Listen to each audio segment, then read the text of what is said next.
ओ भाई, आज मुझे कबाड़ में सिर्फ और सिर्फ 60 रुपए के अंदर, मतलब 60 रुपए के अंदर ये यहाँ पे जो इलेक्ट्रिक बाइक होती है, जो इलेक्ट्रिक स्कूटी होती है, ईवी स्कूटी का चार्जर मिल गया। लेकिन अब मुझे नहीं पता कि ये चालू है या ख़राब है, कितने वोल्टेज का है, कितने वोल्टेज का है और क्या सिस्टम है, ये सब कुछ हमको देखना पड़ेगा। क्योंकि कबाड़ में ऐसा ही पड़ा हुआ मुझे मिला और इसके ऊपर का जो ढक्कन है वो भी मुझे नहीं मिला। ये सिर्फ और सिर्फ इसी कंडीशन के अंदर, जैसा मैं आपको दिखा रहा हूँ, उसी कंडीशन के अंदर मुझे मिला। तो आप देख सकते हो कि इसकी एक साइड में ये वाली वायर लग रखी है, जो कि 230 वोल्ट एसी यहाँ पे लिख रखा है, मतलब ये जो है मेन लीड है हमारी।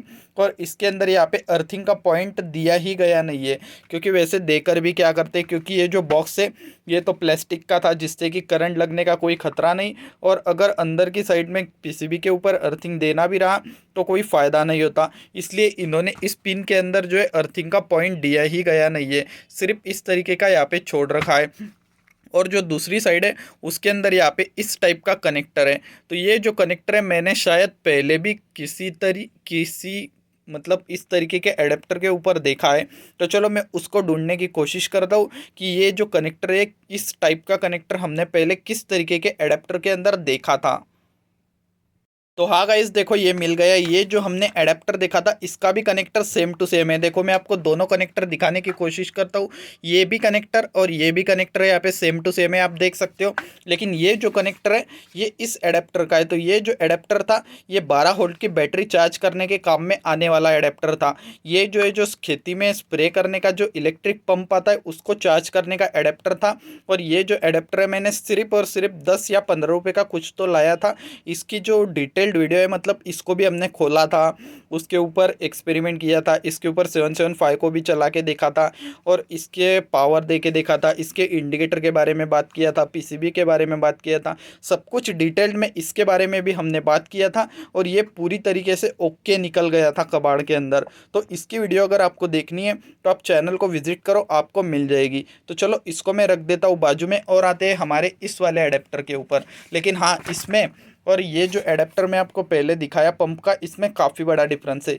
ये जो पंप का एडेप्टर है ये 12 वोल्ट के ऊपर है, मतलब इसका आउटपुट 12 वोल्ट है। वैसे ये 40.9 मतलब 14.9 वोल्ट आउटपुट दे रहा था, क्योंकि 12 वोल्ट की बैटरी चार्ज करने के लिए होता है। लेकिन ये जो इलेक्ट्रिक व्हीकल होती है, ये जो इलेक्ट्रिक स्कूटी होती है, इसके अंदर 12-12 वोल्ट की 4 बैटरी लगी रहती है। मतलब ये एडेप्टर 48 वोल्ट का होना चाहिए, तो एक करीब करीब 55 वोल्ट के करीब करीब इसमें आउटपुट देना चाहिए। वैसे कहीं पे कुछ लिखा हुआ है कि हम देखते हैं जिससे कि हमें पता लग जाए, लेकिन उससे पहले मैं ये जो एडेप्टर है इसको अच्छे से रख देता हूँ। तो देखो भाई, सबसे पहले तो मैं इसकी जो ये वायर है, ये केबल है, इनको ही यहाँ पे खोल देता हूँ, जिससे कि हमें पीसीबी भी साफ साफ दिखाई दे और इसके अंदर क्या फीचर है, क्या सिस्टम है, सब कुछ समझ में आ जाएगा। तो चलो मैं पहले ये जो वायर है इसी को यहाँ पे हटा देता हूँ। तो ये काफ़ी ज़्यादा लपेट रखी है भाई, वैसे मैंने ही लपेटी है, लेकिन चलो इसको मैं यहाँ पे खोल देता हूँ। तो देखो आप देख सकते हो कि जो वायर है वो यहाँ पे खुल चुकी है और पीसीबी के अंदर कोई भी नट वगैरह यहाँ पे दे नहीं रखा है। पीसीबी सिर्फ इसी टाइप का यहाँ पे मतलब रख दिया गया है। और यहाँ पे अगर पीछे की साइड से देखने की कोशिश करेंगे तो हाँ, ये कुछ तो इसके ऊपर लिखा हुआ है, लेकिन ठीक से समझ में नहीं आ रहा है, क्योंकि इसके ऊपर काफ़ी धूल मिट्टी लग चुकी है और ये जो है थोड़ा सा मतलब धुंधला धुंधला सा हो गया है, जिसकी वजह से ये पढ़ने में नहीं आ रहा है। लेकिन इसका साइज जो है ना, वो मैंने आपको जो पहले 12 वोल्ट का एडेप्टर दिखाया, ये जो है उससे 4 गुना बड़ा है। मतलब उस तरीके के उस साइज़ के 4 एडेप्टर इसके अंदर समा जाएंगे, इतना बड़ा ये है। और इसकी जो केबल है वो उसके मुकाबले 2 गुना 3 गुना मोटी है। यहाँ पे देखो काफ़ी मोटी केबल है। और ये जो केबल है वायर, ये भी काफ़ी बढ़िया है यहाँ पे। और इसके अंदर आप देख सकते हो कि एक फ़ैन भी लगा हुआ है, क्योंकि ये जो पीसीबी है ये हीट होती होगी पीसीबी में का, शायद से ये पार्ट और ये एक पार्ट हीट होता होगा, क्योंकि इन्हीं के साथ यहाँ पे हीट सिंक भी कनेक्टेड है। और ये फ़ैन उन्हीं को कूल करने के लिए दिया गया है। तो अगर सप्लाई ख़राब रही तो फिर हमारा जो फ़ैन है वो भी ओके निकल जाता है, तो अच्छी बात है, क्योंकि ये भी काफ़ी सारे प्रोजेक्ट्स में काम आता है। तो चलो फ़ैन को देख लेते हैं कितने वोल्टेज की रेटिंग है। तो देखो आप देख सकते हो कि ये जो फ़ैन है ये डीसी 12 वोल्ट के अंदर है, मतलब डीसी 12 वोल्ट के ऊपर ये चलता है। और इसको चलने के लिए पावर लगती है 0.10 एम्पियर, मतलब 100 मिली एम्पियर लगता है इसको देखो ये 12 वोल्ट के अंदर 100 मिली एम्पियर कंज्यूम करता है। और ऊपर का जो है वो तो मेरे से पढ़ा नहीं जा रहा भाई, अगर आप पढ़ सकते हो तो मुझे कमेंट में बताना, क्योंकि वो मुझे शायद चाइनीज़ लैंग्वेज में लिखा हुआ दिख रहा है। तो अगर आप पढ़ सकते हो तो मुझे कमेंट करके बताना क्या लिखा है।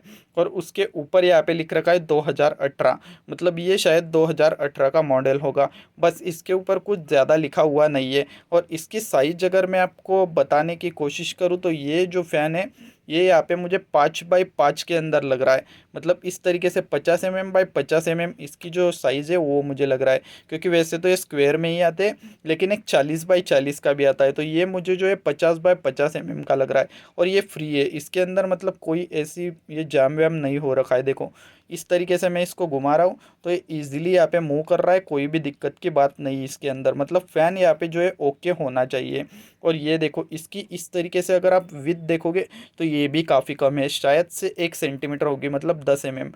तो चलो इस फ़ैन को फिर से यहाँ पे तो देखो यहाँ पे एक स्लॉट बना हुआ है जिसके अंदर ये फ़ैन इस तरीके से फंस जाता है। तो इसको यहाँ पे फंसा देते और ये भाई एग्जॉस्ट फैन है, तो ये पीछे की साइड में हवा देगा, मतलब इस साइड से ये खींचेगा और ये जो साइड है इस साइड से फेंकेगा इस पीसीबी के ऊपर। तो चलो हम देख लेते हैं कि पीसीबी के ऊपर क्या क्या कंपोनेंट वैसे लग रखे। तो देखो अगर हम यहाँ पे देखेंगे तो पीसीबी के ऊपर यहाँ पे चलो इस साइड से ही शुरू करते हैं। तो ये जो साइड है इसकी ये 220 वोल्ट एसी इनपुट वाली साइड है। देखो मैं आपको लिखा हुआ दिखाने की कोशिश करता हूँ, ये देखो यहाँ पे एसी इन लिख रखा है और ये एसी वाली केबल लग रखी है। तो इसके साथ यहाँ पे एक छोटा सा फ्यूज़ भी दे रखा है। देखो ये एक छोटा सा फ्यूज़ रहा, उसके बाद ये एक एनटीसी जो है थर्मिस्टर रहता है, तो इस पर भी कुछ तो नंबर होगा। देखो ये देखो NTC 50D13 ये इसका कुछ नंबर है। उसके साथ साथ यहाँ पे जो है छोटे छोटे 4 डायोड्स भी दे रखी है। उसके बाद ये यहाँ पे एक आईसी दे रखी है। तो चलो आईसी का नंबर पढ़ने की कोशिश करते हैं, लेकिन यहाँ पे दिख नहीं रहा है क्योंकि वो भी काफ़ी ज़्यादा धुंधला हो रखा है। तो चलो मैं उसको क्लीन करने की कोशिश करता हूँ, लेकिन देखो ये फिर भी यहाँ पे दिख नहीं रहा है आईसी का नंबर। चलो छोड़ो, हमको क्या करना है, वैसे पावर सप्लाई की आईसी होगी। और यहाँ पे एक ऑप्टो कपलर है और ये इसका कुछ यहाँ पे मुझे मेन कंपोनेंट लग रहा है। मतलब ये शायद एक मॉसफेट या फिर ट्रांजिस्टर हो सकती है जो कि फ्रीक्वेंसी को जनरेट करने के काम आता होगा। और ये यहाँ पे एक कैपेसिटर है बड़ा सा, तो इसकी वैल्यू क्या है, इसकी वैल्यू है 400 वोल्ट और 100 माइक्रोफेरेड। मतलब अगर हम इसको चालू करते हैं ना भाई, तो हमें गलती से भी इस कैपेसिटर को नहीं छूना है, क्योंकि ये जो कैपेसिटर है ये 100 माइक्रोफेरेड का और 400 वोल्ट का है। मतलब इसके अंदर 350 वोल्ट तो बनेगा ही बनेगा। तो अगर हम गलती से भी छू देते हैं ना, काफ़ी ज़ोर का झटका यहाँ पे लगने वाला है। तो इसलिए इसको चालू के अंदर तो कभी भी छूना नहीं है, और बंद करने के बाद भी इसको पहले शॉर्ट कर लेना है, फिर ही पीसीबी को छूना है। तब तक यहाँ पे पीसीबी को हाथ नहीं लगाना। और ये यहाँ पे देखो फ़ैन का जो कनेक्टर था वो लग रखा है, ये तो सही से ही लगेगा। और ये है इसका ट्रांसफार्मर जो कि फेराइट का बना हुआ है, क्योंकि ये एसएमपीएस है ना, तो फेराइट का ही ट्रांसफार्मर होगा। तो देखो इसके ऊपर लिख रखा है ZY48V35A, तो शायद ये इसका यहाँ पे मतलब वोल्टेज लिख रखा होगा। तो ये क्या 48 वोल्ट के अंदर, मैंने आपको बोला था ना कि इसके अंदर 4 बैटरी को चार्ज करने के लिए काम ये आता है। मतलब ये 48 वोल्ट का ही, ये तो कन्फर्म है, यहाँ पे लिख रखा है। और उसके साथ साथ 35A का मतलब मेरे समझ में नहीं आ रहा 35 एम्पियर है या फिर क्या है। लेकिन इतना छोटा सप्लाई 35 एम्पियर कैसे दे सकता है भाई, लेकिन कुछ बता नहीं सकते, दे भी सकता है। तो अब और उसके साथ साथ यहाँ पे और एक हीट सिंक के ऊपर चीज़ लग रखी है, तो ये तो मुझे डायोड लग रहा है। और ये एक फ़िल्टर कैपेसिटर है, क्योंकि ये 470 माइक्रोफेरेड लिख रखा है, वोल्टेज रेटिंग तो है नहीं इसके ऊपर। और उसके साथ साथ यहाँ पे एक रिले दे रखी है, ये कोई प्रोग्रामेबल आईसी होगी शायद। और ये इसका इंडिकेटर है, तो ये यहाँ पे इसका डीसी आउटपुट वाली वायरें होगी। हाँ, तो ये यहाँ पे इसकी पॉजिटिव है और ये निगेटिव है। तो देखो भाई इन्होंने यहाँ पे उल्टी वायरें लगा रखी है। ये देखो ये जो ब्लैक वाली वायर है ना, ये आपको दिख रही होगी क्लियरली, तो ब्लैक वाली वायर पॉजिटिव दे रखी है, और ये जो रेड वाली वायर है ये यहाँ पे निगेटिव दे रखी है। इस तरीके से इन्होंने भी यहाँ पे उल्टी वायरें लगा रखी है जैसी उस चार्जर में थी। लेकिन चलो इसको ज़्यादा कुछ देखते नहीं है, चलो एक बार उल्टा करके भी देख लेते हैं कि नीचे की साइड से कोई दिक्कत नहीं है, कुछ धमाका वमाका। तो हाँ, नीचे की साइड से भी क्लीन है, कहीं पे भी कोई दिक्कत नहीं है। यहाँ पे भी देखो एक आईसी लग रखी है एसएमडी के अंदर, और बाकी तो सब कुछ यहाँ पे क्लीन ही है, कोई भी यहाँ पे मतलब ख़राबा हुआ मुझे नहीं नज़र आ रहा। तो चलो मैं इसको फिर से यहाँ पे लगा देता हूँ और अब हम यहाँ पे इसको पावर देके चेक कर लेते हैं कि चालू होता है या ख़राब है। अगर चालू रहा तो ठीक है, या फिर ख़राब रहा तो मैं सिर्फ इसके हीट सिंक फ़ैन वगैरह निकाल लूँगा, बाकी चीज़ें तो कोई काम नहीं आएंगी। तो चलो मैं जल्दी से ये जो वायर है इसके साथ सीरीज़ बल्ब की वायरों को अटैच कर देता हूँ। अब आपको सीरीज़ बल्ब बताने की ज़रूरत नहीं है क्योंकि मैं हर वीडियो के अंदर उसके बारे में आपको बताता रहता हूँ।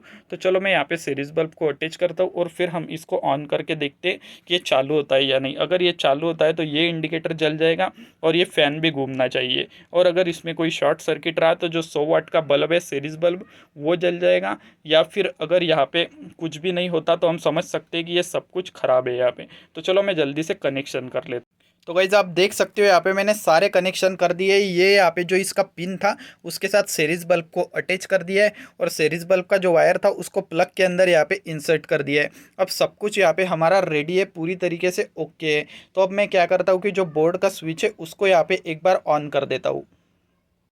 तो गाइज यहाँ पे मैंने बोर्ड्स का स्विच को ऑन कर दिया है और आप देख सकते हो कि जो 100 वाट का बल्ब है वो बिल्कुल भी नहीं जल रहा है। और उसके साथ साथ यहाँ पे जो ये पावर सप्लाई है इसके अंदर का जो ये इंडिकेटर एलईडी है ये भी नहीं जल रहा है। और उसके साथ साथ ये जो फ़ैन है ये भी नहीं घूम रहा है, मतलब कुछ भी इसके अंदर नहीं हो रहा है। तो चलो मैं एक बार यहाँ पे जो फ़ैन है उसको बाहर की साइड में निकाल के देख लेता हूँ। वैसे ऑन है तो हमें काफ़ी सावधानी से इसके साथ काम करना पड़ रहा है। तो देखो मैं फ़ैन को घुमा के भी देख रहा हूँ लेकिन कोई भी यहाँ पे रिस्पॉन्स नहीं आ रहा है, कुछ भी नहीं हो रहा है। तो चलो मैं इसको जो है ऊपर से ऑफ कर देता हूँ बोर्ड से।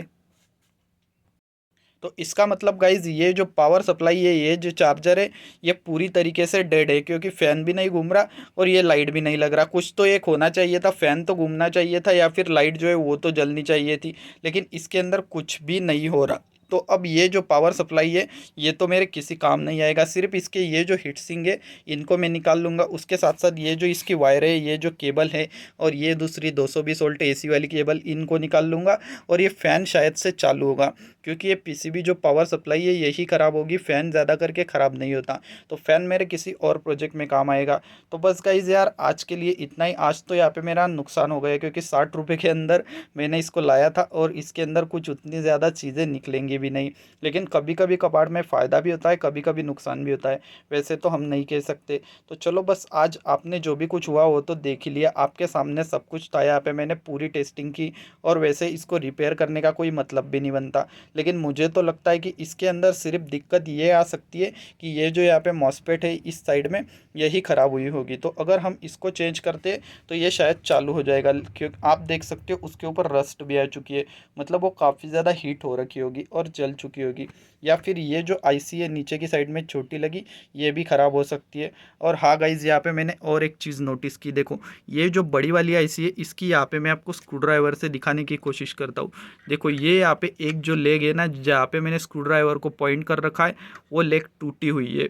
तो अब ये कंपनी ने ही नहीं दी है या फिर बाद में टूटी हुई है, किसी ने रिपेयर करने की कोशिश की है, मुझे नहीं पता। तो ये यहाँ पे वर्क तो नहीं कर रहा है, मतलब ये पावर सप्लाई हमारे लिए कोई काम की नहीं है क्योंकि ये ख़राब है।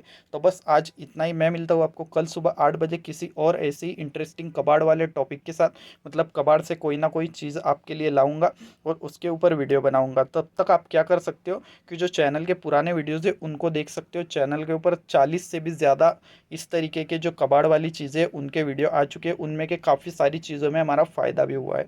तो आप एक बार जाके उनको भी चेकआउट कर लो और उसके साथ साथ इस वीडियो को लाइक करके जो चैनल है उसको सब्सक्राइब कर लो ताकि आपको ऐसे ही वीडियोज़ आगे भी सबसे पहले मिल सके। तो चलो मैं मिलता हूँ कल सुबह 8 बजे, तब तक के लिए बाय बाय गाइज़।